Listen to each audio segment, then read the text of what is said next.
Good evening, ladies and gentlemen from various medical schools and at various sort of clinical levels. My name's Alex. I'm one of the preclinical leads here for Teaching for Impact, and I am joined by the ever so knowledgeable and dapper Jason Dong, who's the other preclinical lead tutor, as well as one of the co-founders for Teaching for Impact. And this year, our teaching series from me, Jason, and Dr. Victor Lin are aimed towards raising funds to support the Asylum Seeker Resource Centre. And before we officially begin, I would like to acknowledge the traditional owners of the land, the Wurundjeri people of the Kulin Nations. I would like to acknowledge that these lands have never been ceded and that it will always be Aboriginal land. I pay my respects to elders past, present, and those to be. And as a personal note, I would like to thank the past and current and future owners of the land for taking care of Australia as a place for me and other international students to pursue our various personal and academic dreams. Just for housekeeping, a YouTube recording will be made available, but to get the most out of this lecture, please engage and ask as many questions as you want, as Jason really enjoys asking and answering questions, and neuro is his personal baby, so to speak. And without further ado, Jason, please commence. Okay, my name is Jason, MD3 at Royal Melbourne Hospital. Alex has been through everything. And housekeeping, everything, yeah, blah, blah, blah. Okay, so can people give me a thumbs up if you can see the slides? Okay, good. So we'll start off with some basic anatomy first. And Alex, please interrupt me if you have any questions, because I don't have the chat box open just because the area of the screen. Just unmute and tell me if there's any questions. But basically today we'll go through some anatomy, we'll go through some physiology, and then I'll talk about some typical stroke syndromes that you will see. And then after that, maybe some neurosurgical emergencies, some neurosurgical interpretations management. And that should be all. Of course, by all means, if you have any questions that's already pre-existing or existing at the moment, or after the tutorial about anything in neurology, anything in neurosurgery, please do unmute your mic and just ask me, because this is not the only stuff that I know. So I'm pretty sure I can help you out with a few complex concepts as well. So starting off with the skull, the skull is composed of a number of separate bones. So we divide the bones basically into cranial bones and facial bones. Facial bones are suspended from the front of the cranial bones, and facial bones form the orbit, the nasal cavity, upper jaw and lower jaw. However, we'll be mainly talking about and focusing on the cranial bones today. So the upper part of the cranium is called the cranial vault, as you can see with the arrow here, if you can see it. The lower part of the cranium is called the cranial floor. The contents of the cranium sort of is your brain, your meninges, your cranial nerves, and your cranial vessels. The contents, you can think about it as three things as well. So following the Kelly-Monroe doctrine, so blood, brain, and water, or CSF. So basically those three components dictates what your intracranial pressure is. And in between sort of the internal and external table of the compact bone of the different bones that I've just talked about of the cranial vault, you have a spongy layer of bone called the diploe layer of the compact bone. So just going through the different names of the bones. So in blue here, we have the frontal bone, green, two parietal down the side, occipital bone down the back. You have the different sutures, as you can see here. You have the coronal suture, the sagittal suture, the lambdoid suture. And the coronal suture is the suture between the frontal bone and the parietal bone. The coronal, the sagittal suture, sorry, is the suture between the two parietal bones, as you can see here. The lambdoid is the suture between the occipital bone down the back in purple and the parietal bones in green on the side. And the pterion is a space that you can see here. It's not actually just a dot, it's actually a region or a H-shaped structure, as you can see here, made up of sort of a connection of sutures between the frontal bone in blue, the parietal bone in green, the temporal bone in red, and the sphenoid bone in yellow. So it's a region where it's sort of particularly thin in terms of bony depth, as well as that the anterior branch of the medial meningeal artery, as you know, traverses through that space. And can anyone tell me what sort of hemorrhage do you get, or what sort of hematoma do you get if you get injury to the middle meningeal artery? Actually, I can see it. Freya, epidural. Good. And a bonus question, which foramen of the skull does the middle meningeal artery pass through?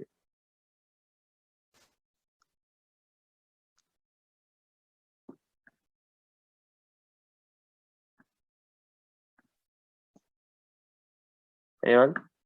Alex? Foramen spinosum. So moving on to sort of the base of the cranial floor, you have the anterior cranial fossa, the middle cranial fossa, and the posterior cranial fossa. So basically, I think about the skull as if so it's divided. The bed is so the cranial fossa is divided into three different sections: the anterior cranial fossa, which houses the frontal lobe; the middle cranial fossa, which houses the temporal lobe; and the posterior cranial fossa, which basically supports your brainstem and cerebellum. And you can see here in the diagram, you have the lesser sphenoid wing of the middle cranial fossa, the greater sphenoid wing, the temporal ridges of the temporal bone, and the posterior cranial vault, forming a basin for the brain to sit upon. Let's just go through sort of what's important for you to know in terms of the bony landmarks of each part of the cranial vault or the cranial floor. So horizontal part of the frontal bone in blue, the frontal bone has two parts. The vertical part of the frontal bone forms the forehead. So you can imagine as a continuing sort of towards you is the forehead, and at the supraorbital margins, the frontal bone does a 90-degree turn to become a horizontal part of the frontal bone, which then forms your orbital vault and part of the cranial floor, okay? And then if you push a knitting needle through the horizontal part of the frontal bone, you will then be able to reach the orbit. And in the middle of the horizontal part of the frontal bone is actually your ethmoid bone, which is shown in gray here. And the part of the ethmoid bone with lots of holes is called the cribriform plate of the ethmoid bone, and that's where your olfactory fibers come up. And sort of another structure that I want you to know is the crista galli, which is the crest, which basically means the crest of a rooster, is the median ridge of that particular ethmoid bone, which projects from the middle of the cribriform plate of the ethmoid bone. And that crista galli has some attachments to your meninges as well, for sort of stabilization of the meningeal membranes. And the olfactory bulbs actually sit on either side of the crista galli. Sort of moving to the parietal bones in green here. So in the picture, we've shown you the inferior parts of the parietal bones, and that you can see how that they unite with the temporal bone. And this here is the petrous part of the temporal bone. So it's a wedge-shaped or pyramidal-shaped piece of temporal bone that projects into the cranial cavity, forming the middle cranial fossa, or forming the majority of the middle cranial fossa. And Although a smaller bone, but carries greater significance, is actually the sphenoid bone, with a lot of landmarks, a lot of foramens for passage of important structures, especially cranial nerves as well as cranial vessels. For example, your common carotid artery through the carotid canal in front of the foramen lacerum. So your sphenoid bone is represented minimally in the lateral view of the skull, but is shown here as part of the cranial floor. So sphenoid bone looks like a bat, and that's how you can recognize it. And has a body, a lesser wing, a greater wing, as I've discussed. And it also has two little legs projecting downwards called the pterygoid process of the sphenoid bone. You can't really appreciate it in this particular diagram, but in a coronal section or a transverse section, you can appreciate that there are two downward little projections, and that's where your medial and lateral pterygoid muscles attaches. So basically each pterygoid process consists of a medial pterygoid plate, which gives rise to the medial pterygoid muscle, and a lateral pterygoid plate, which gives rise to the lateral pterygoid muscle. And together with the masseter and the temporalis are your four muscles of mastication, okay? So the body of the sphenoid bone actually has a saddle-shaped depression called the sella turcica, or the Turkish saddle. And the deepest part of the sella turcica is the hypophyseal fossa, as you can see here, my mouse is pointing to. And the importance of that particular space is that the pituitary gland sits in that hypophyseal fossa of the sella turcica, and sort of foramens you can appreciate here. This is an example of a foramen here, which is called the superior orbital fissure, and we'll go into more details on our next slide here. So there are 12 pairs of cranial nerves. You should remember it off by heart, back to front, in your sleep as well. So olfactory, optic, oculomotor, trochlear, trigeminal, abducent, facial, vestibular, cochlear, glossopharyngeal, vagus, accessory, and hypoglossal, just running through from 1 to 12. And I want you to appreciate that the exit of those cranial nerves do actually follow the order that I've described in, so the anterior, the middle, and the posterior cranial fossa, and it exits at different points of the particular skull. So for example, for cranial nerve 1, it exits through the cribriform plate of the ethmoid bone, so it transmits the olfactory nerve that we've already been discussed. And the middle cranial fossa actually have 5 different foramen of significance. And some of them are not actually called foramen. Some of them are called fissures, some of them called canals. So your optic nerve, and I'm sorry about the dryness now, because those are sort of important information for you to have a basis upon before we talk about the more sort of difficult or clinical stuff. So middle cranial fossa have 5 significant structures that I have to tell you about. So first of all is your optic canal. And your optic canal is located in the sphenoid bone, between the body of the sphenoid bone medially and the lesser wing of the sphenoid laterally. And the optic canal transmits your optic nerve and also your ophthalmic artery. And your superior orbital fissure, as you can see, is here. So that's the optic canal here, this little hole here.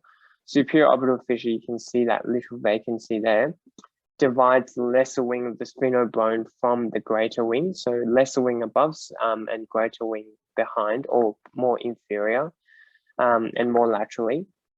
So in your superior orbital fissure, you have oculomotor nerve, which is your cranial nerve 3, trochlear nerve, cranial nerve 4, first division of trigeminal nerve called the ophthalmic nerve, which is your CNV1, and your abducent nerve, cranial nerve 6.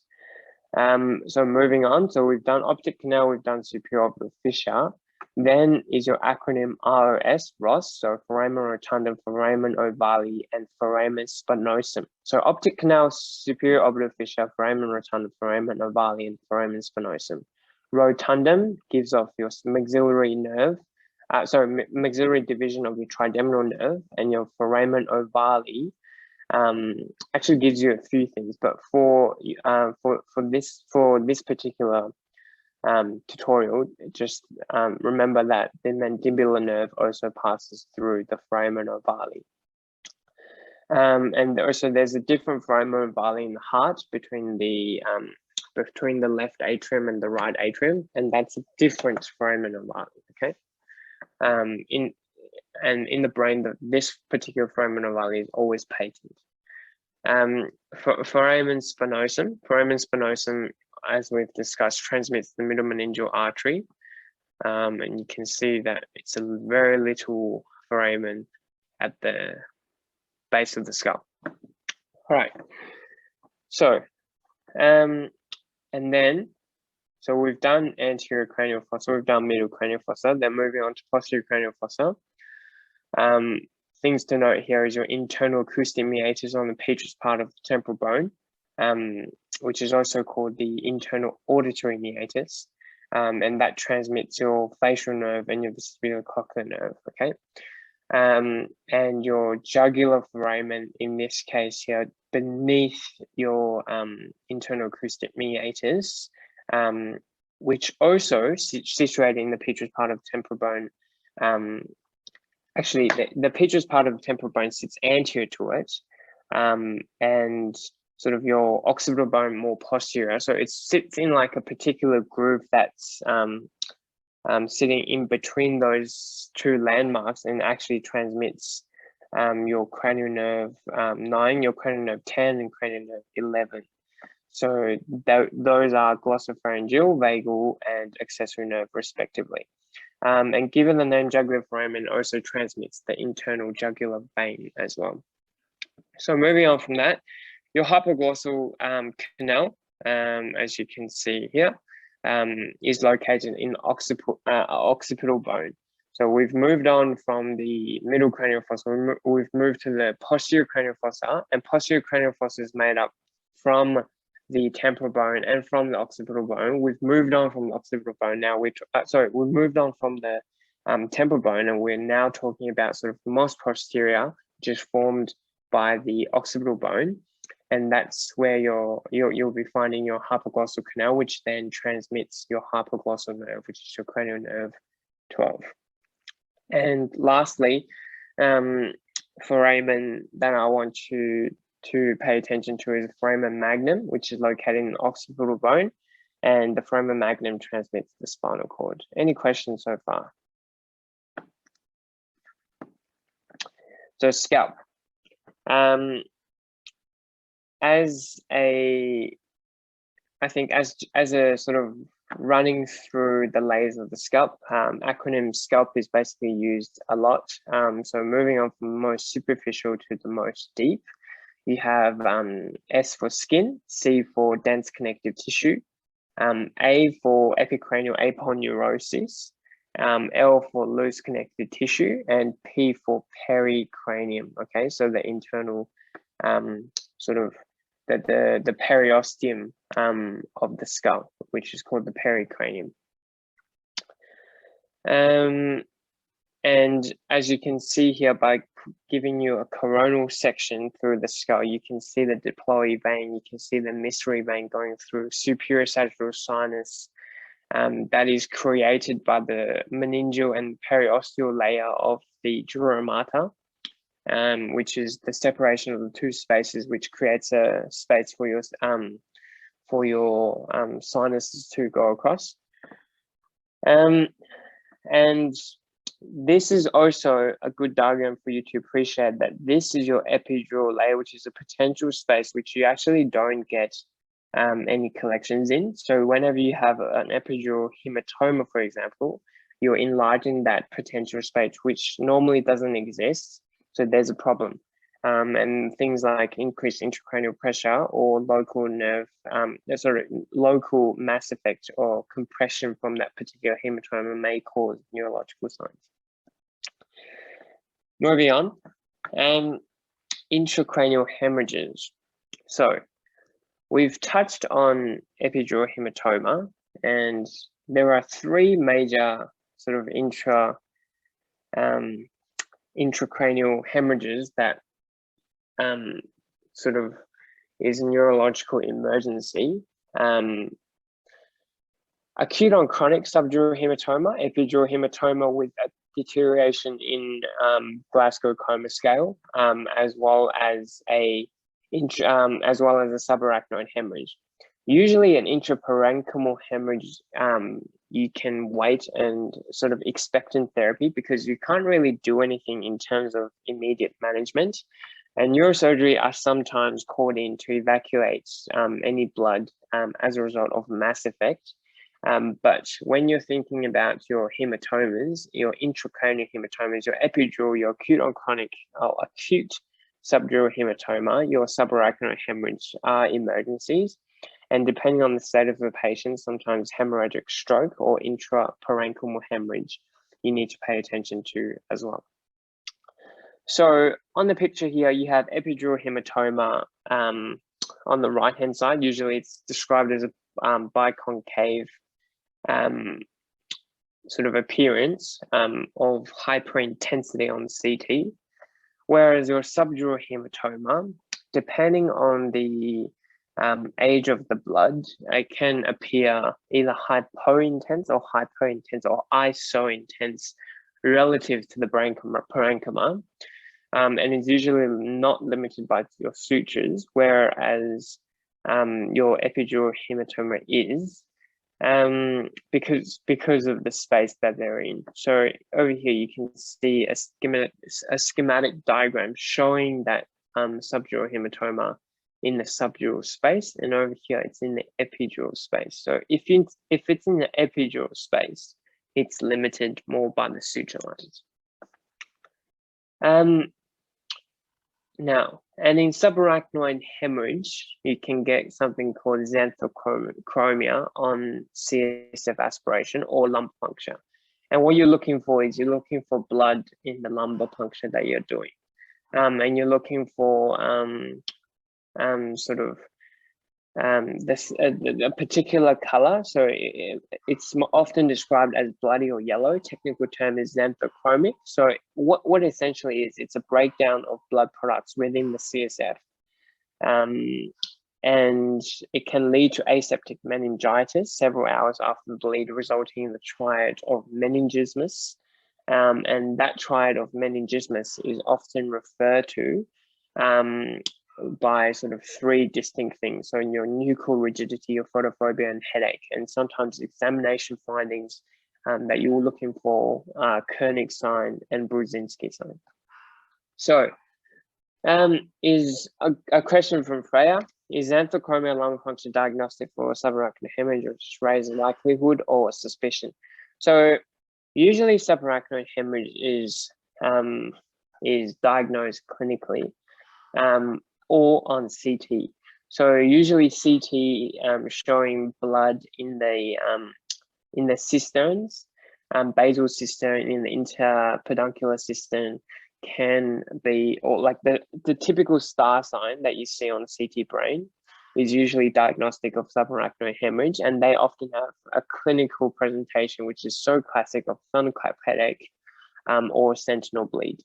And usually that's sufficient for diagnosing subarachnoid hemorrhage. Other things to help with the diagnosis are imaging. So CT scan, CTA can look for presence of aneurysm, can look for the degree of subarachnoid hemorrhage. So there's Miller-Fisher scale. I'm not sure if it's called Miller-Fisher or just Fisher scale, but it's on the radiological scale to determine the prognosis of subarachnoid hemorrhage. But in terms of xanthochromia in lumbar puncture, xanthochromia on lumbar puncture is often diagnostic for subarachnoid hemorrhage. However, you have to know that usually, even if a patient doesn't have xanthochromia and they've got the clinical picture as that, and also they've got sort of your classic CT representation of sort of blood collection in the cisternal spaces, then you can diagnose subarachnoid hemorrhage even without xanthochromia. So I would think about it more as a reinforcing factor than a diagnostic factor. So another question: is epidural when there is a hematoma above the periosteal layer of the dura, or is it between the periosteal and meningeal dura layer? So that's a very good question. So in between the periosteal and the meningeal dura layer is your is your cerebral sinuses. So superior sagittal sinus, so sigmoid sinus, straight sinuses, those are all in your space between the two layers of your dura mater. So between your periosteal layer of the dura mater and the meningeal space, and the meningeal dural layer. An epidural hematoma refers to a blood collection outside both of those layers. So it's outside the periosteal layer and it's outside the meningeal layer. Okay, no worries. Yeah, keep asking me questions. I feel like I think I can extend you even more than just the boring, you know, what is epidural, what is subarachnoid, what is subdural. So another thing that I look at when I see a patient with subdural hematoma is I actually change the windows that I view the CT scan. So I can look at blood window, I can look at bone window, I can look at the different windows to see the Hounsfield units of the blood. So usually there's homogeneity, but sometimes you can have heterogeneity. So if you have an acute, if you have a 65-year-old patient coming in who deteriorated suddenly and they've had no head trauma, first of all, it's unlikely to be epidural hematoma. Secondly, subarachnoid hemorrhage, yeah, possible, but the presentation doesn't sound like a, you know, patient complains of a severe headache, sort of thunderclap headache with severe headache sort of 2 days before, who doesn't have any family history of subarachnoid hemorrhages, no polycystic kidney, no sort of autosomal dominant polycystic kidney diseases, no connective tissue diseases, no previous aneurysm detected. Well, in that case, I know, okay, so elderly more likely to have subdural hematoma, and that subdural hematoma can actually have an acute sort of hemorrhage on top of it, which makes it acute on chronic. So depending on the timeline, so subdural hematoma has more sort of complexity to it, to just, you know, your typical alcoholic or elderly patient presenting with subdural hematoma as a result of tearing of bridging veins. So there's more to dig in the history, and obviously there's more to see on the scans. Any questions there?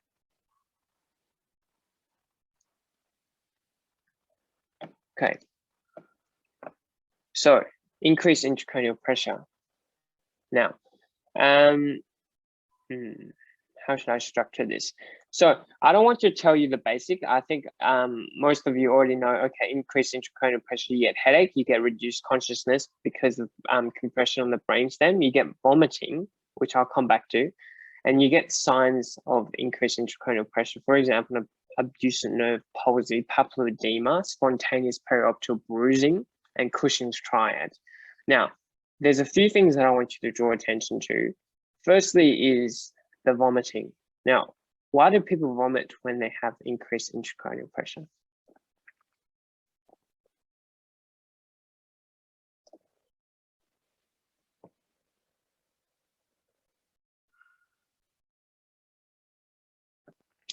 So CO2 leads to vasodilation, okay?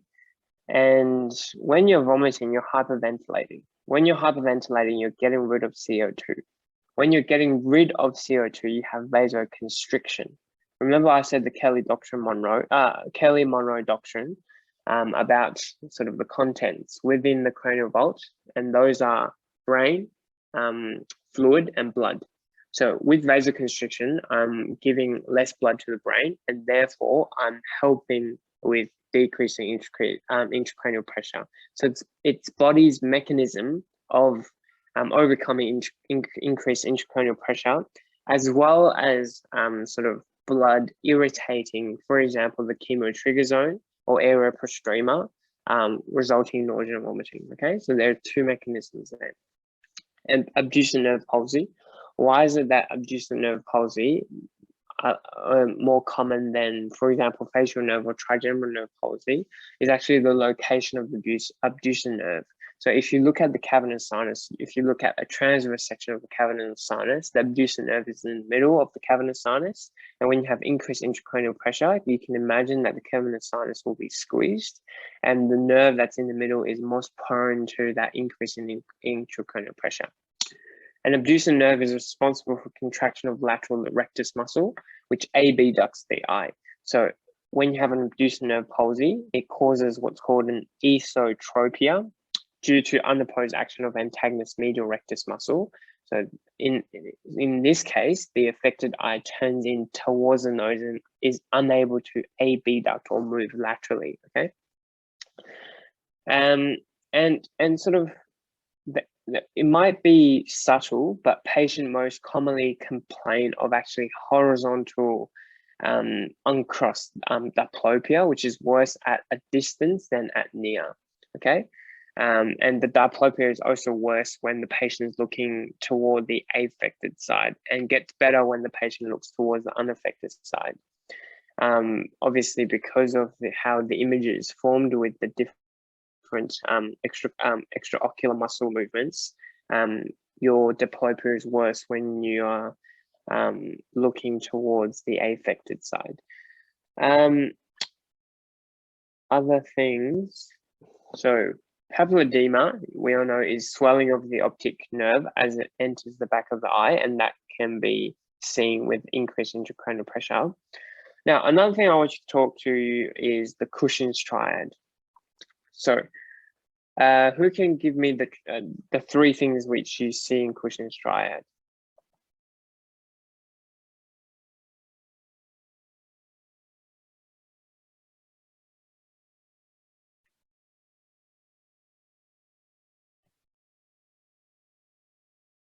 Anyone?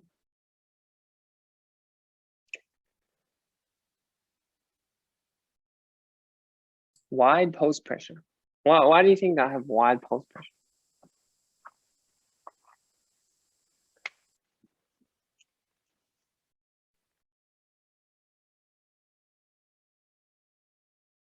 Kira? Okay, that's fine. So Cushing's triad is three things: hypertension, bradycardia, and respiratory depression or irregular breathing. Okay, so let's just go through why those things happen. Now, let's talk about hypertension first. With cerebral perfusion pressure, it actually equals to MAP minus ICP. Okay, ICP is your intracranial pressure, MAP is your mean arterial pressure. Your mean arterial pressure minus your increased cranial pressure equals to your cerebral perfusion pressure. Now, the body wants to salvage cerebral tissue, okay? And the hypothalamus will activate the sympathetic nervous system, resulting in peripheral vasoconstriction. And when does the hypothalamus do that? When there's increased intracranial pressure. And the reason is because to maintain cerebral perfusion pressure, your CPP, because it equals to MAP minus ICP, if the ICP is increased, you want to increase your MAP as well for you to sustain the cerebral perfusion pressure, okay? So that, first of all, increases your blood pressure. So you're increasing MAP, increasing blood pressure. That's what's your hypertension. That's what gives you hypertension, sorry. Okay. Your second thing that I've talked about is your irregular breathing. So your irregular breathing is actually from compression of your breathing centers. And where's your breathing centers located is in your brainstem or in your medulla oblongata. So when your brainstem is being compressed, you can get irregular breathing or even respiratory depression or respiratory failure, or even secondary. So there's primary and there's secondary, or there's other classifications, but I think about it as type 1 or type 2. So type 2 with sort of a central decreased drive resulting in CO2 retention. When you have that particular type of respiratory depression, it's very dangerous, and you need respiratory support, pressure support, but ultimately you need to fix what's causing the central sort of decrease in respiratory drive, which is a compression on the brainstem. So that's your breathing. And your third thing is your bradycardia. Okay, so in response to the increased MAP, so in response to your increased sympathetic nervous system drive, the baroreceptors reflex will cause a decrease in heart rate. So because we are sensing an increase in blood pressure, therefore increasing flow through the baroreceptors, whatever, there's more stretch on the baroreceptors. It activates the parasympathetic nervous system, and the parasympathetic nervous system, through its inhibition on the sinoatrial node, you get bradycardia. Okay, so those three things: hypertension, bradycardia, and respiratory depression. Okay, herniation syndromes. I won't go into details, but I'll just tell you that there are mainly 4 herniation syndromes. There are other syndromes out there, for example, Kernahan's phenomenon. There's herniation of different parts of the brain, which is called all different sorts of names. But for you need to know subcalcine herniation, which is basically herniation of the cingulate gyrus beneath the free edge of the falx cerebri, which is basically the falx cerebri is where your superior sagittal sinus sits. So imagine the brain sort of herniating through the falx cerebri, compressing the anterior cerebral artery. And anterior cerebral artery supplies motor innervation. Anterior cerebral artery supplies the motor cortex, which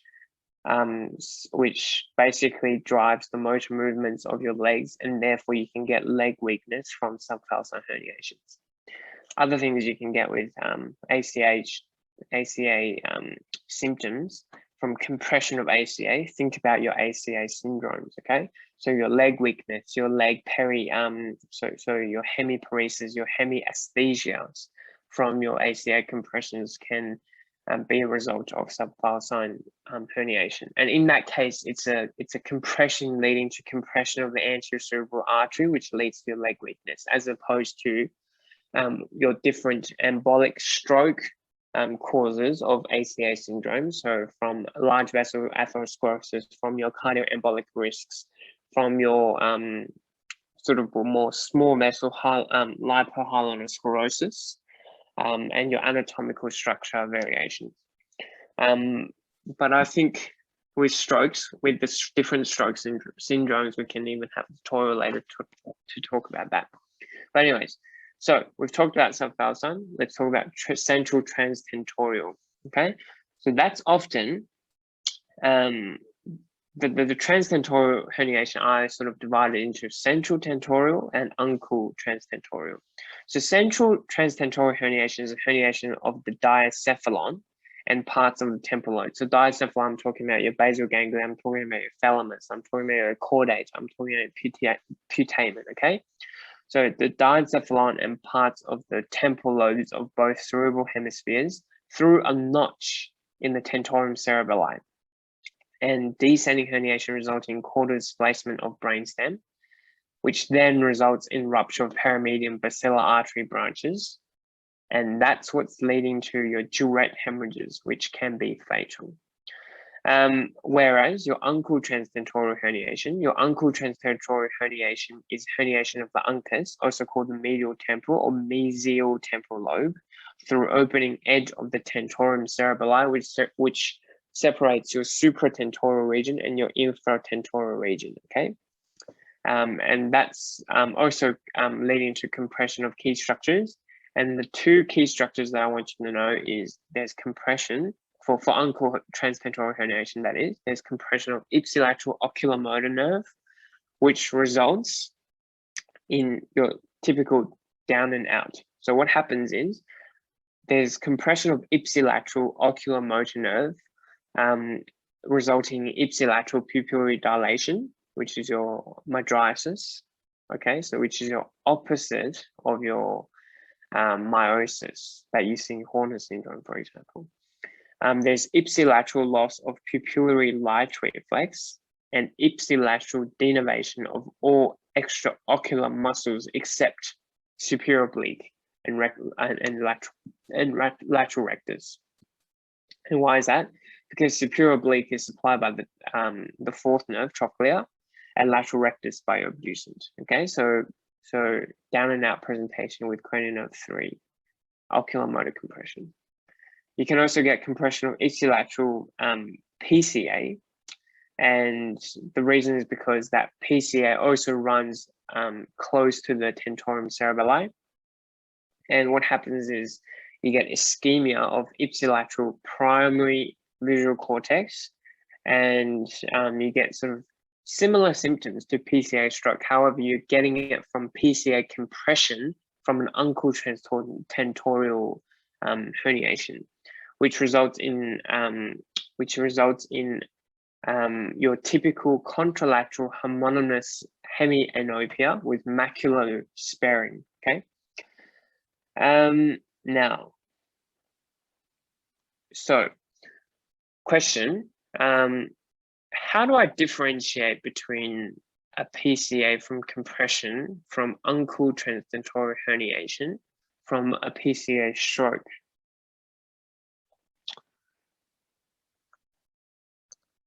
Feel free to unmute.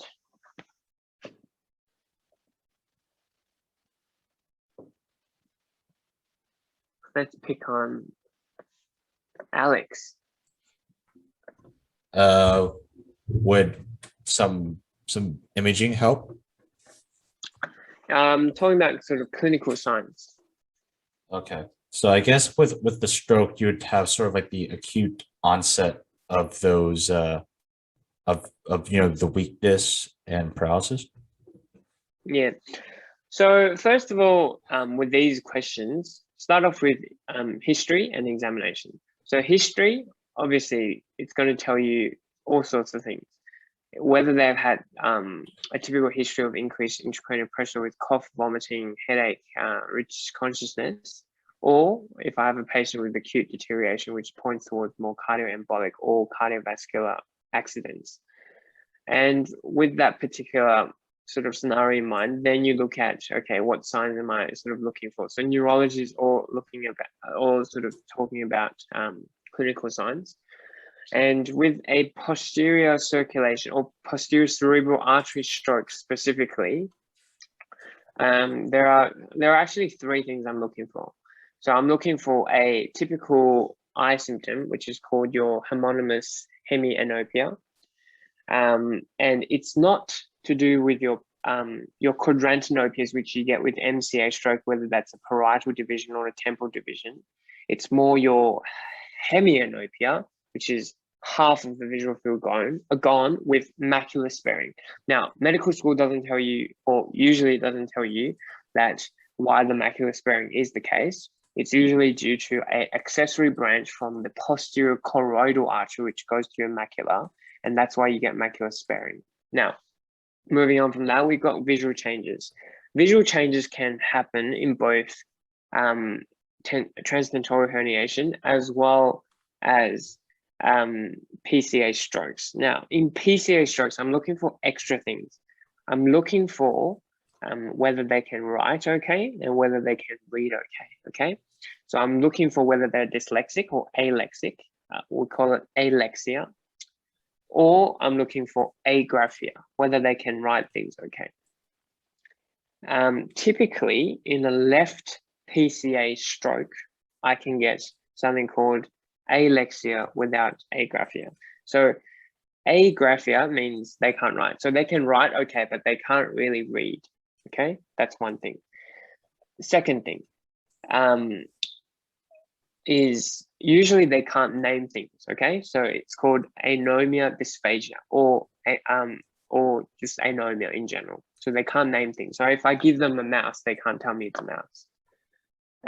And in right PCA stroke, usually they can present with face blindness, so unable to recognize faces. And if they present with more subtle things, for example, they can't calculate stuff, then you sort of expand your differentials to think other syndrome, for example, Gerstmann syndrome, for example, a posterior parietal stroke. But those are extensions. But for sort of that particular extension that I was looking for, when you have a PCA stroke, think about other things, for example, writing, reading, as well as naming things as part of your differential. Is that clear? Okay, moving on, cerebellar tonsillar herniation. So your cerebellar tonsillar herniation is herniation of cerebellar tonsils through the foramen magnum. And that compresses your brainstem, your upper cervical spinal cord, and it can also compress the respiratory and cardiovascular centers. So it can give you bradycardia. It can give you sort of irregular breathing as well. But that is not your Cushing's triad, okay? Because you don't have that particular hypertension, the hypertension that you see in Cushing's triad. Now, Cushing's triad is not something that you see with an acute ICP. And the reason is because if a patient comes to you with Cushing's triad, there is not much you can do to save that patient's life. It's basically a sign that things are decompensating, okay? And you need immediate neurosurgical intervention to increase intracranial pressure. And those might be head up, head up 30 degrees, keep the patient on respiratory support, hypocarbia, so keeping the CO2 concentration about 30 to 35, giving them 1 bag of mannitol, arranging neurosurgical theatre for decompression, or you can more drastically, you can do a lobectomy to decrease, the brain, blood, and CSF. You can do a lobectomy. You can put an extraventricular draining to decrease the CSF, depending on what the cause is, and sort of you go from there. Are there any questions on increased intracranial pressure or the management of it?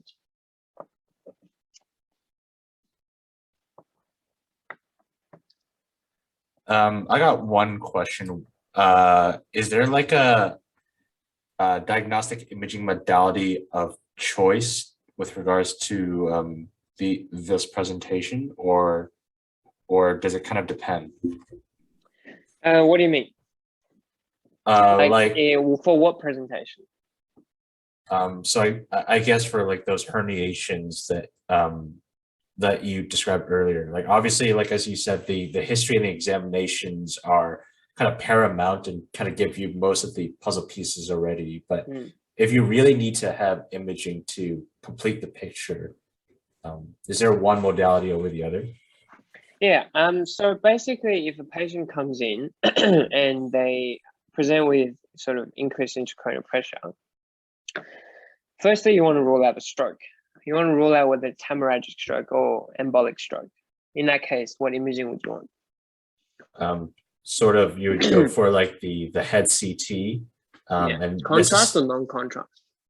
I think it's like non-contrast first and then contrast. Yeah. Well, you do non-contrast first and you do a CTA. Okay, so that serves as a contrast. You can do a CT perfusion if you're suspecting of stroke.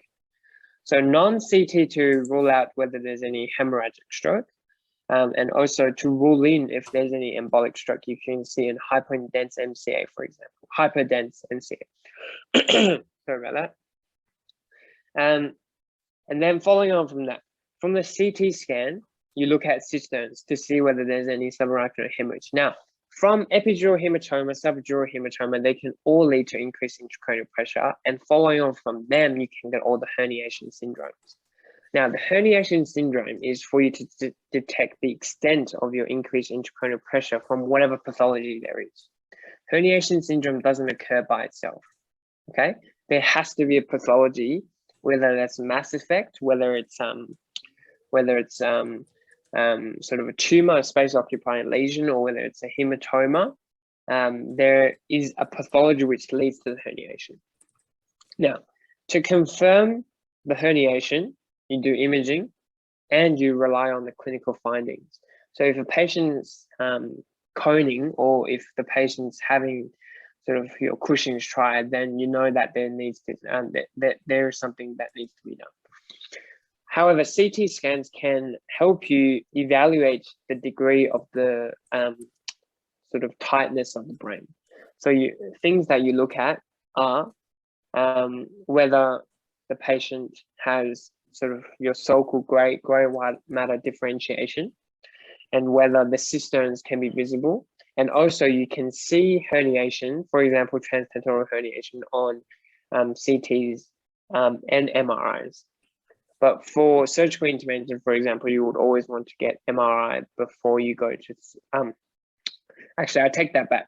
For emergent stuff, you probably do a CT and then you evaluate the need for surgical intervention. But for inpatients, they usually get MRIs to assess the extent of increased intracranial pressure, if that makes sense.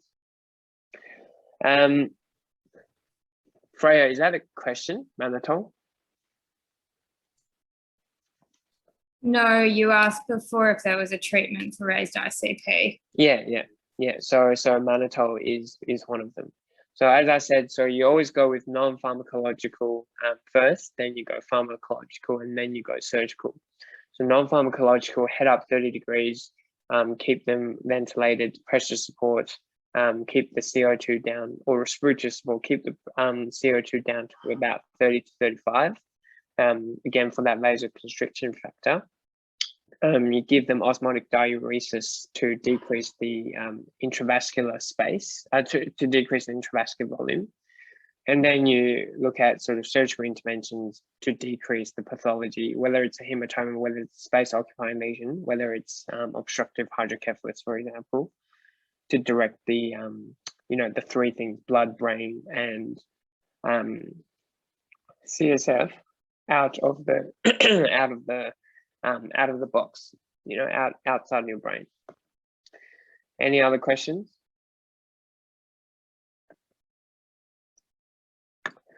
Okay, so CSF. So usually the total volume of CSF that a person has is about 125 to 150 mils. So just with the passage of CSF, I think it's important for you to know that, first of all, it starts in the lateral ventricles, and it's made usually by the choral plexus of the lateral ventricles. It goes through the interventricular foramen of Monro to the midline third ventricle, to the midline third ventricle, and then through the cerebral aqueduct of Sylvius to the midline fourth ventricle, and then through one of the lateral foramen of Luschka into the intracranial subarachnoid space, or through midline foramen of Magendie. So there are two lateral foramina of Luschka and one midline foramen of Magendie into the spinal subarachnoid space. So your Magendie actually goes to your spinal subarachnoid space, and your Luschka goes to your intracranial subarachnoid space, which is then absorbed by arachnoid villi called arachnoid granulations.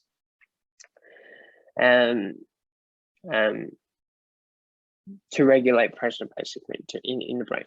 Now, when that particular system is disturbed, you can get hydrocephalus, okay? So hydrocephalus is a disorder in which an excess amount of CSF accumulates within the cerebral ventricles and or subarachnoid spaces, resulting in ventricular dilation plus minus increased ICP.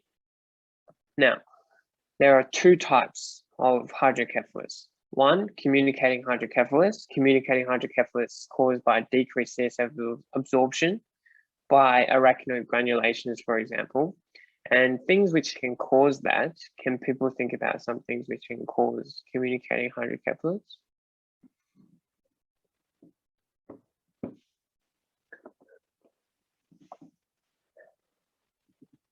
So you can actually get communicating hydrocephalus secondary to a subarachnoid hemorrhage, okay? So imagine if there's blood in the subarachnoid space. What happens is you get irritation. Your arachnoid granulations are blocked, so you don't have adequate CSF absorption, leading to a communicating hydrocephalus essentially. However, there's no space occupying lesion which is obstructing the passage of the flow of CSF across the ventricular system. Whereas in non-communicating or obstructive hydrocephalus, it's usually caused by a structural blockage of CSF circulation within the ventricular system. So for example, you can get stenosis of the aqueduct of Sylvius, you can get a colloid cyst or an epidermoid cyst blocking foramen of Monro. You can get a tumor, for example, your pineal tumor, your teratomas, for example, your cavernomas, leading to compression of that particular ventricular space, and you can get obstructive hydrocephalus as a result. Now, does anyone know what sort of management is there for hydrocephalus?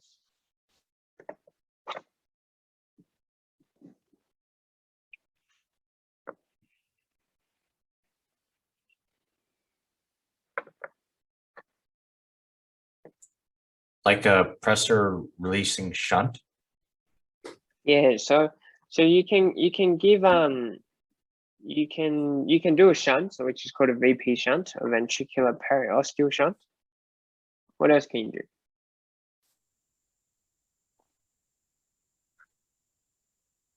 You can do an EVD, which is your extraventricular drainage. And there's actually a third thing. You can do a third ventriculotomy for evacuation of CSF through this little space here. So foramen of Monro into the third ventricle, and you can make a hole in the third ventricle so that CSF flows out like that and gets absorbed. Usually that's reserved for obstruction or pituitary adenoma compressing on the third ventricle, leading to obstructive hydrocephalus. And in patients, for example, with the typical mnemonic of wet whack wobbly that you see normal pressure hydrocephalus who present with a magnetic gait, you can do the same intervention as well. So again, it's hydrocephalus because there's an accumulation of CSF, there's ventricular megaly. Usually it's very chronic ventricular megaly with the insidious onset in the clinical presentation. And what you do in those cases is you can provide a VP shunt, or you can give a ventriculotomy. But there are certain predictors that you can do there are certain investigations that you can do to predict whether an EVD or whether a VP shunt will be successful or not. So those parameters may be, you can do a tap test. So what a tap test does is that it can tell you whether there's clinical improvement after doing a lumbar puncture and you're draining fluid out, whether there's clinical improvement from that. And if there is, it's positive tap test, then they're more likely to benefit from an VP shunt. Now, another thing is, in a normal pressure hydrocephalus, you can look at the callosal angle. That's a particular angle that you see on imaging. And depending on the severity, it can also predict the prognosis of putting a VP shunt in. Can you repeat the sign, please? At the callosal angle. Callosal angle, thank you. Yeah, no worries. And what was I up to? Yeah, so normal pressure hydrocephalus, you think about those things. So you do a tap test, and you look at imaging to see the extent of the hydrocephalus as well. And you look at the MRI to see something called a DESH. So your I think it's called DESH, is your disproportionate enlargement of ventricles that is not sort of consistent with your normal atrophy of the brain in your elderly patient. So for example, an elderly patient comes in with confusion, with incontinence, with instability. You look at the brain scan and you notice that there is some enlargement of the ventricles. However, it is actually in keeping with the atrophic features of the brain when you get older. And then you want to be careful of calling it normal pressure hydrocephalus, okay? You want to look out for secondary causes. But another thing is that in those cases, they tend to not respond that well to VP shunts, okay? So when you have an MRI, looking for DESH, when looking at your callosal angle, looking at your tap test, and those can all be your friends in determining whether VP shunt will be helpful in a patient with hydrocephalus. Okay. Now, can I ask, like, I think I came across an example of that where it would, someone with, an elderly patient with dementia, like Alzheimer's disease. So she had sort of an atrophic brain, and it gave the perception that her ventricles were enlarged.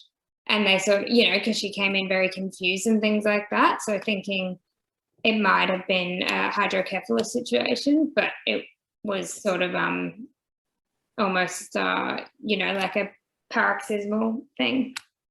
Yeah. So what was your question? If that was an example. Yeah, so basically elderly patients can come in with, delirium sort of differential, a delirium as a differential, and they can present with incontinence, they can present with an atrophic brain, Alzheimer's disease, atrophic brain, and they can have a degree of ventricular megaly. However, you wouldn't call that normal pressure hydrocephalus.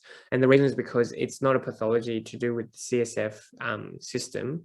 However, it's more of a pathology of a general sort of senile deterioration of the physiological brain.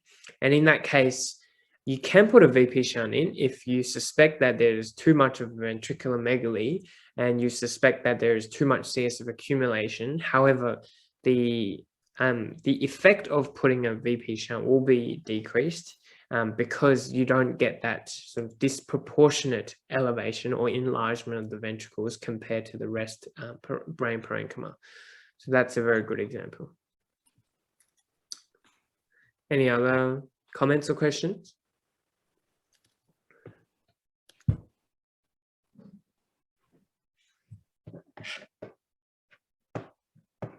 Cool.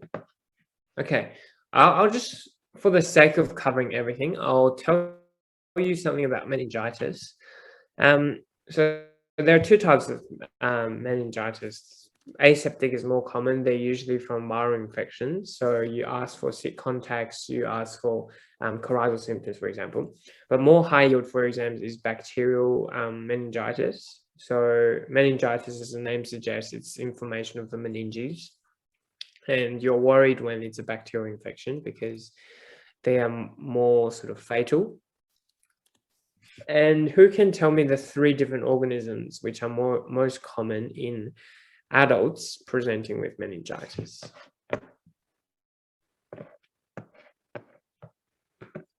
Isn't it strep pneumonia, Haemophilus influenza, and Neisseria meningitis? Yeah, very good. Neisseria meningitis, very good. So those 3 for the adults. What about in neonates and infants less than 2 years old?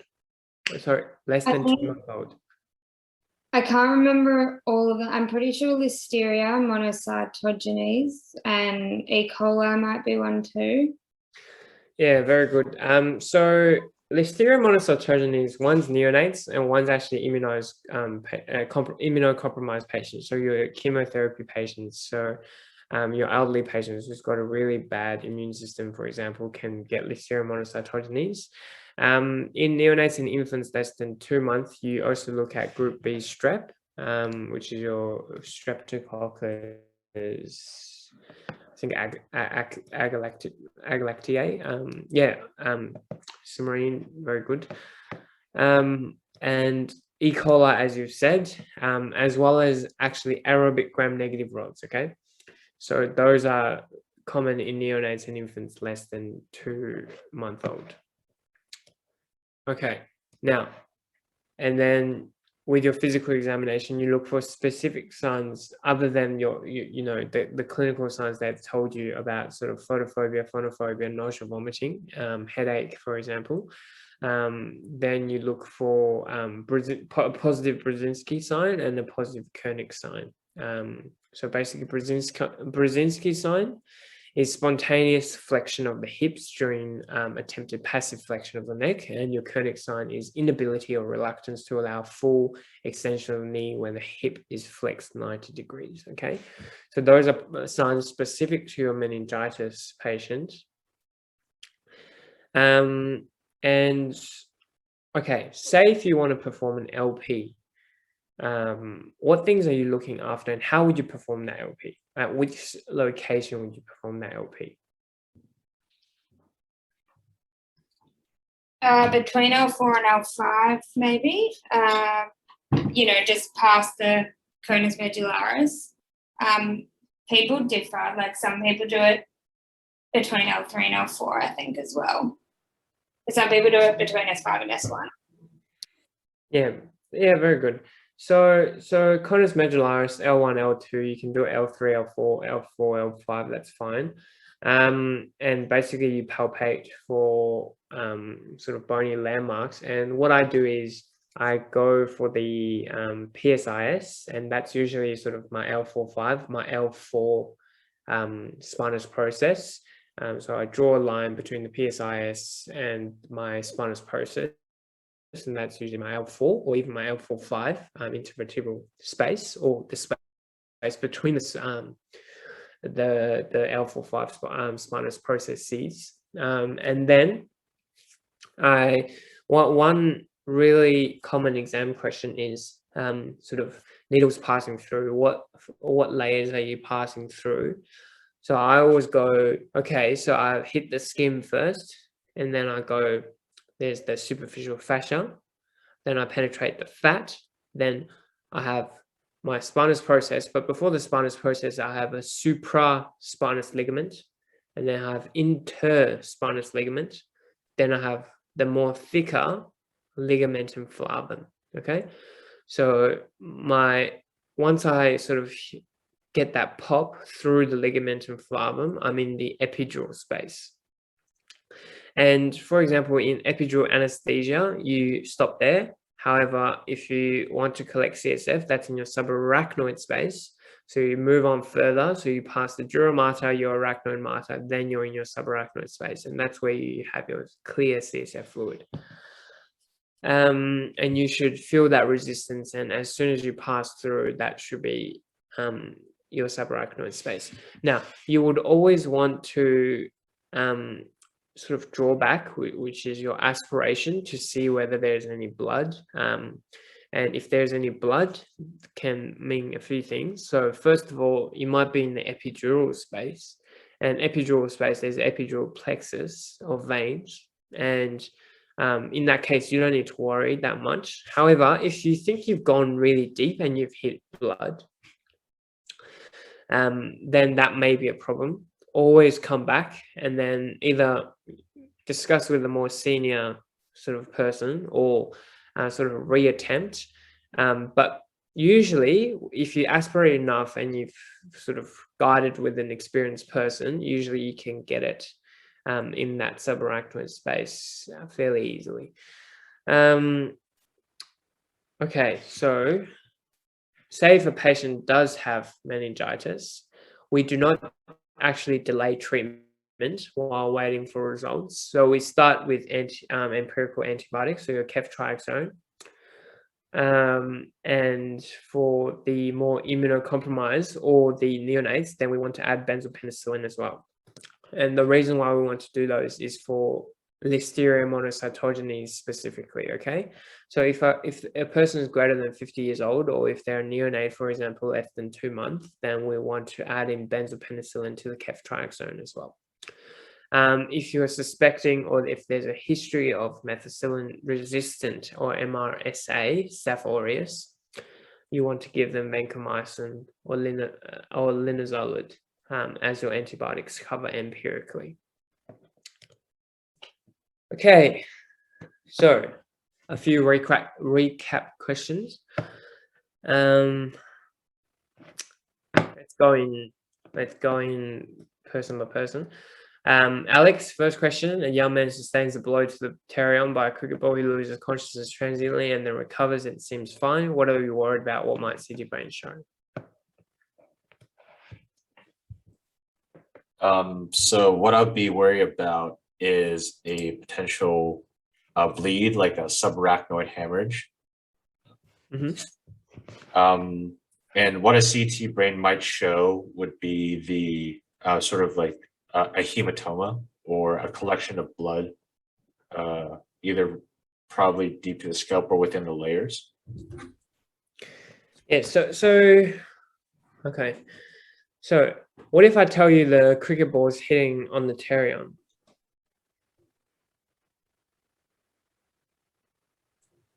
And would you be worried about like a potential herniation? No. So when you get local trauma to the pterion, it's the middle meningeal artery, as we've discussed, which gets ruptured or bleeds. And that's usually your epidural hemorrhage, okay? So that's not your subarachnoid hemorrhage. Subarachnoid hemorrhage do occur with trauma. However, it's usually banging the head against something rather than something hitting to a localized point. Does that make sense? Yeah. Yeah. And it's usually from aneurysms as well. Okay, second, an elderly woman sustains a whiplash injury during a motor vehicle accident and goes into a coma. What are you worried about? What might CT brain show? And let's go with Kira. Okay, so for an elderly woman, you'd be worried about a subdural. And I can't remember what the CT is, if it's concave, because it's across the whole like brain area, like on one side. Yeah, that's right. So remember the picture that I show you. One is biconcave, which is your epidural, your biconvex, and your concave one that is not limited by your suture is your subdural. And you're certainly right, in an elderly woman, they're very prone to bridging vein tears, which gives you subdural hemorrhage. And in that case, you are worried about subdural hemorrhage leading to mass effect, causing compression, and it might also show you herniations as well. Very good. Next, Chelsea.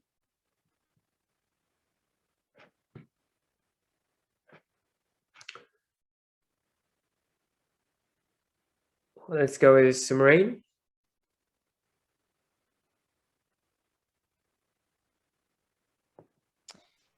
I'm not really sure. Is it the third one you're talking about? Sorry, what was that? I didn't hear. Is it the third question you're talking about? Yeah, third question. What are you worried about?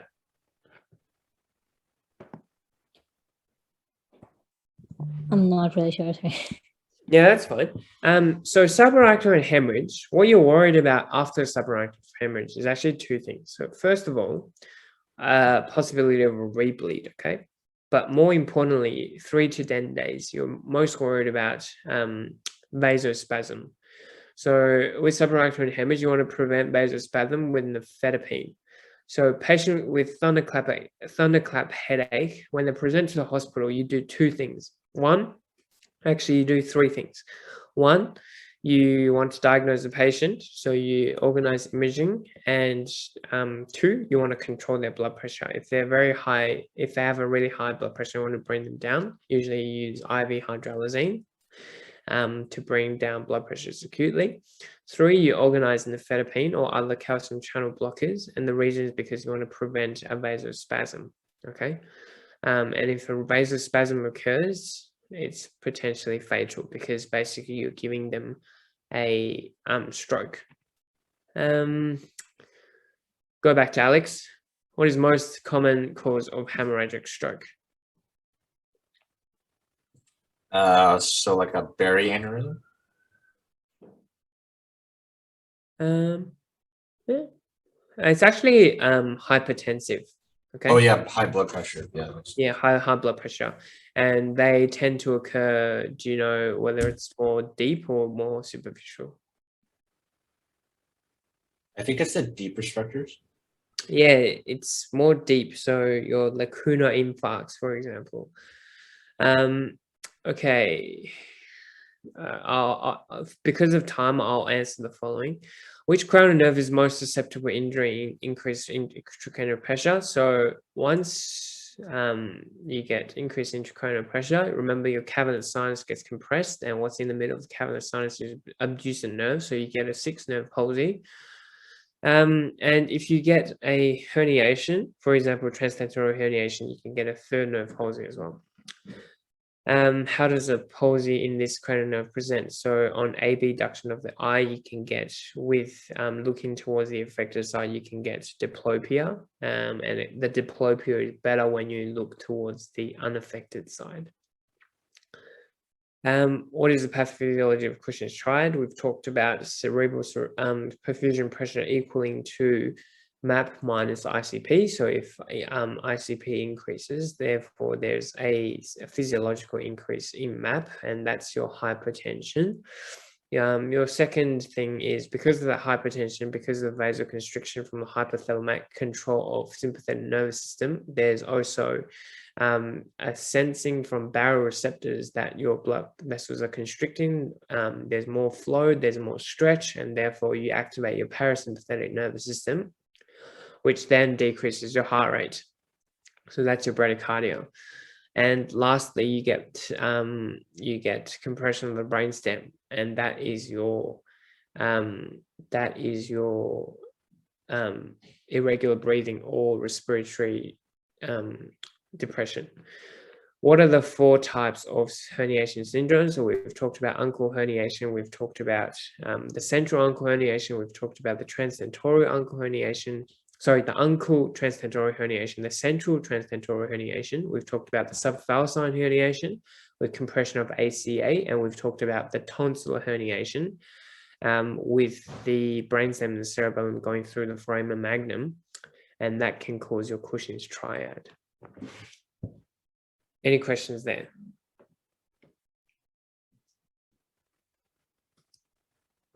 Okay, so flow of the CSF through the ventricular system. We've talked about through the lateral ventricles, through the foramen of Monro, into the third ventricle and through the cerebral duct of Sylvius, aqueduct of Sylvius. It goes to the fourth ventricle and through the foramen of Majandi, or through the two foramina of foraminae of Luschka, goes to the rest of the subarachnoid space, bathing the brain, or goes through the foramen of Majandi to the spinal cisterns. Now, what are the 2 types of hydrocephalus? They can be non-communicating or communicating. What are the 2 most common bacterial causes of meningitis? So Streptococcus pneumonia, Neisseria meningitis, or Haemophilus influenzae B, depending on the vaccination status. Classical triad of acute bacterial meningitis, you get photophobia, headache with photophobia and phonophobia. You can get nausea and vomiting as well. And sort of signs that you look for in clinical examinations, your Koenig and Brzezinski sign.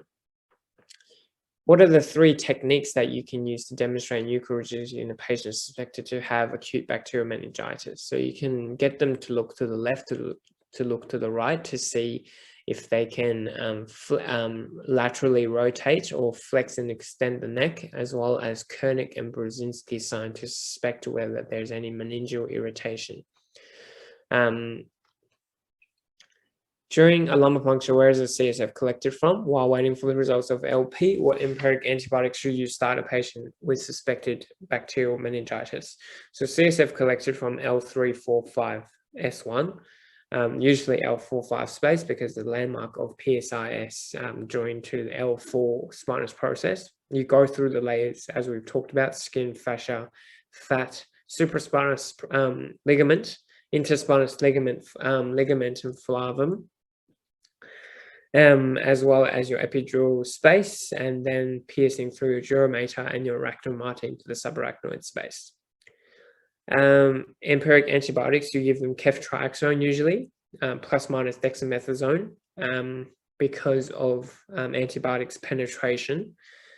And if you're suspecting, if the patient's immunocompromised, you're suspecting Listeria monocytogenes, or if you're suspecting Listeria from a neonate patient, or even group B strep, then you would add benzopenicillin. Any questions? What was the last technique you mentioned for nuchal rigidity? Oh, so nuchal rigidity, I said Koenig, Brzezinski, and sort of your flexion, extension, lateral rotation measures. Thank you. So on passive movements, yeah. Any questions so far?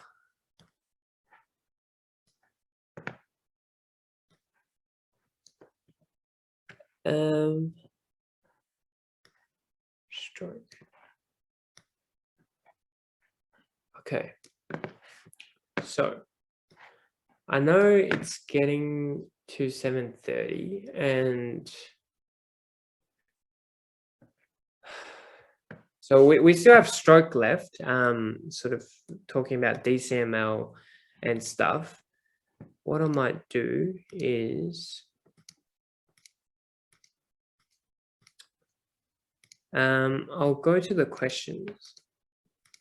Okay, so I'll go to the questions because I just think that concentrating for too much time is not the best for you guys. And so you guys can have an early finish today. And I know most people have to go anyway in the audience, so I don't want to waste your time. So how is the arrangement of grey and white matter different between the cerebrum, cerebellum, and spinal cord? Now, Alex, let's go to you for that first question. So it's like with the brain, you have the white matter on the deeper areas and the gray matter on the more external areas, and it's reversed within the spinal cord. Yeah, very good. Next, where is primary motor cortex located?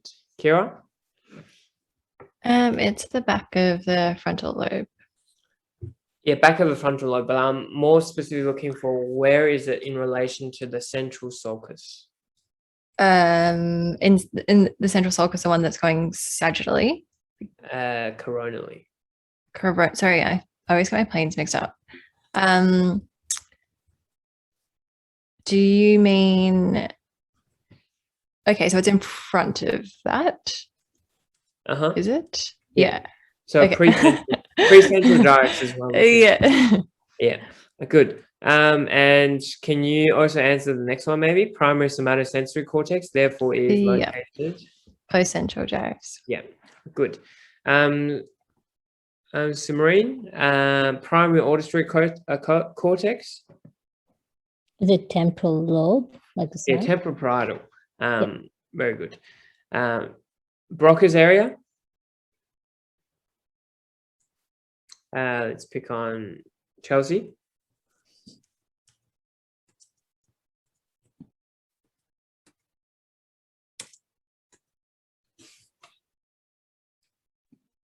That's all right. Alex? It's like anterior to the motor cortex, is it? No. Well, Alex, you need to brush up your neuroanatomy, mate. Broca's area is located in the inferior frontal gyrus, okay? Yeah. Which is very far from your motor cortex, and it's responsible for speech production. And Wernicke's area is located near sort of your superior temporal gyrus. I'm not sure if it's superior. I think it's superior temporal gyrus. And it's responsible for sort of reception or comprehension of speech. So if you have a superior division infarct of MCA stroke, you can get a Broca's aphasia. And if you get a inferior division M2, which is your middle cerebral artery, more distal stroke, you can get a Wernicke's aphasia, which is a receptive aphasia.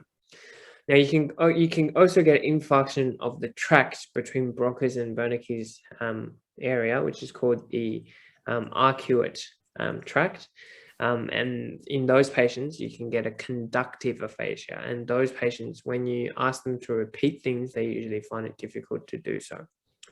However, if you have a more proximal MCA stroke, you can affect both Broca's and Wernicke's area, which the patient's very aphasic. So you have a global aphasia, which means they can't produce speech and they can't comprehend things. Does that make sense? Yeah, thanks. Okay. Maybe you again, Alex. 3 functions of basal ganglia. Basal ganglia. Gait. Yep. I guess fine motor functions. Yeah. So when I think about neuroanatomy, I think about the function of it and the function of it with others. So basal ganglia, it's connected to the cerebellum, it's connected to the cerebral cortex, and it's connected to the brainstem. So it's for fine tuning. So through cerebellar basal ganglia connections, it's through fine tuning. It's to do with the consciousness as well through connection with the brainstem, and it's to do with movement. Okay, so movement, fine tuning of movements, and consciousness, and also the more subcortical functions for that. That's how I remember it. 5 nuclear, yeah, don't worry about this. So Parkinson's disease, it's a deficiency of dopamine from the substantia nigra, and as a result, when looking at your direct and indirect pathways, you get inhibition, a general more inhibition of your motor cortex output, and that's why you get bradycardia, resting. You get resting sort of tremors. You get sort of cogwheel rigidity as well. And do you know what nucleus is affected in Huntington's disease, Alex? The caudate? Yeah, it's usually the caudate, or the striatum, but yeah, very good. Okay.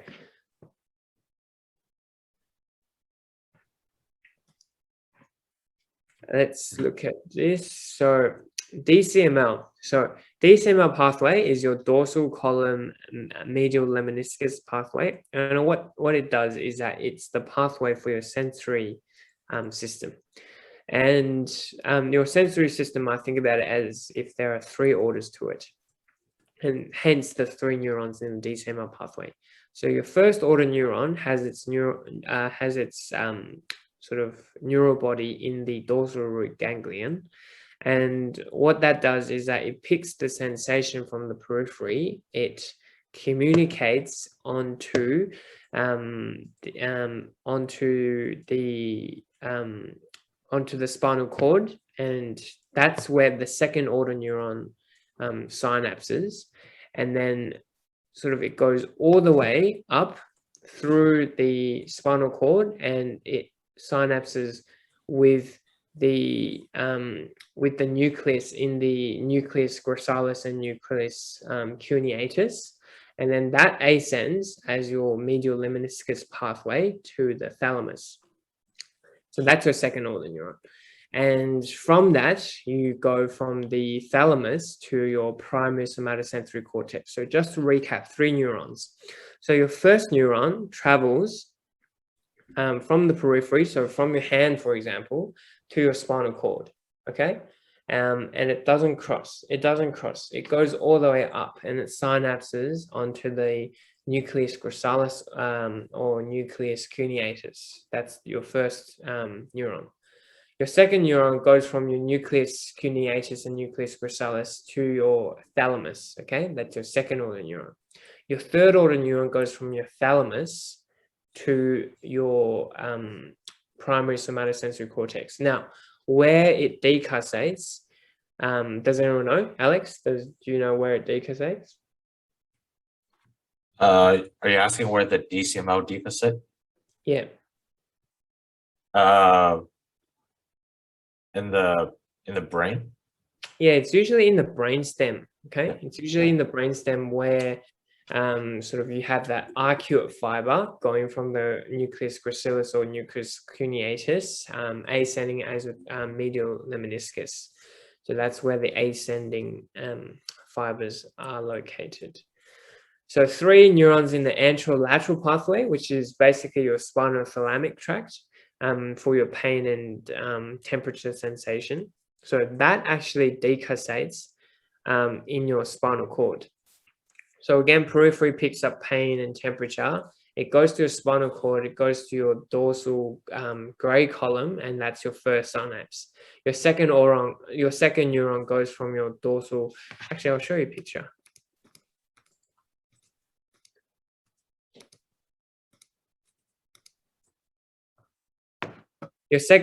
So your first neuron goes to here. Your second order neuron crosses the midline, goes to the other side, and it ascends upwards, okay, onto the thalamus. And your third order neuron goes from the thalamus to the primary somatosensory cortex. So that's your lateral anterior spinal thalamic tract. And lastly, but not the least, your corticospinal tract, basically 2 neurons. We've been talking about sensory neurons going from periphery to the center. Now, primary neurons, I think, motor neurons, I think about corticospinal tract going from the motor cortex, which is your pre-central gyrus, sort of coming down, fibers through corona radiata, fibers through the brainstem, crossing at the decussation of the medulla pyramids, and goes down all the way in the spinal tract, and then it crosses at the level where it exits the spinal cord, and then it moves to the respective muscles, okay? So 2 neurons in the corticospinal tract. Kira, fasciculations, are they a sign of upper motor neuron lesion or lower motor neuron lesions? Lower motor. Yeah, very good. It's to do with denervation and spontaneous upregulation of receptors and abnormal firing of the muscles. Looking at the primary motor and sensory cortices and coronal section from lateral to medial, what structure in the body is each part of the primary motor cortices associated with? So basically that's telling you to look at the human homunculus. Basically to the medial side of the brain is your legs. So that's why ACA strokes affect your motor function of the limbs more than your MCA strokes, for example, because if you search up the human homunculus, basically it looks something like that. So your legs is actually in the middle, and your hand and your face and your upper limb is more lateral or more on the surface area. Okay. Right. At what vertebral level does the common carotid bifurcate into the internal and external carotid artery? Does anyone know? C4. Yeah, very good. How does an ACA infarct present? Leg weakness, as I've said, as well as leg sensory disturbances, usually contralateral to the side of the lesion. How does MCA infarct present? Hemiparesis, so weakness, you can get dense or you can get more scattered. So you can get a global aphasia depending on which part of the MCA is affected. You can get sensory changes because of because of blood supply to the primary somatosensory cortex as well. And depending on if it's left or the right, you can get neglect syndromes as well. PCA strokes we've already been through. What are the 2 watershed zones in the brain? What causes a watershed infarct? So what watershed zone mean is basically it's the space between the 2 arterial supply regions of the brain. So if we go to this image here, we can see that there's watershed area between the regions. So I can have a watershed area here between the ACA and the MCA, okay? So at this region here, because it's on the peripheral territory, the most distal and peripheral territories of my ACA, vascular supply and my MCA vascular supply, when I get systemic hypotension and I don't have enough volume of blood to distribute through to the more distal parts, you can get a watershed infarct. And similarly, similar things occur in this region here, for example, with the PCA and MCA watershed infarct in this region here.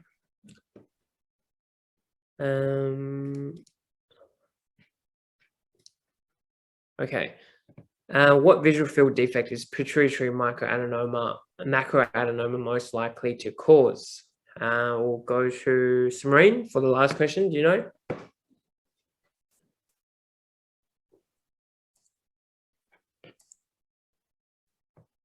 So if we go back to this picture here, if I have a pituitary macroadenoma, it's usually compressing the optic, what? Chiasm, right?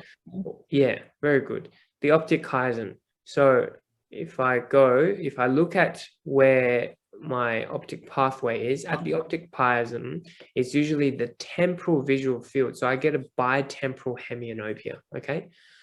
Because of the chiasm, because it's the temporal fibers which cross, it's the temporal visual field or my nasal fibers which crosses at the midline. So therefore, in a pituitary macroadenoma, I get what's called a classical bitemporal hemianopia, which is number 2 in this figure. Okay, so just to help you think about visual fields, it's usually the opposite. So if I have a left-sided lesion, it's usually, for example, a left PCA lesion, it's usually a right homonymous hemianopia. If it's an MCA stroke affecting the parietal lobe, I get what's called a homonymous quadrantanopia. And that can be seen, for example, if I have a right parietal lesion, I can get a lesion that's represented in 5 here. Or I can get something called a pie in the sky, quadrantanopia as well, if I have temporal lobe being affected, okay? I always think the opposite. Any questions? Sorry, I didn't really get to sort of tell you about all the stroke syndromes. Firstly, because of time, also because of lack of participants. I think it's when next time when we have more participants, I think we'll have a more dense discussion on the different stroke syndromes. But before we finish, just want to say that Cherry, which is our vice president, is giving a really good lecture on rheumatology and microbiology coming up in October the 6th. And if you do have any questions now about anything related to neurology or neurosurgery, please unmute and ask me any questions. I'll stay on for another 5 minutes if you have any general questions or specific questions.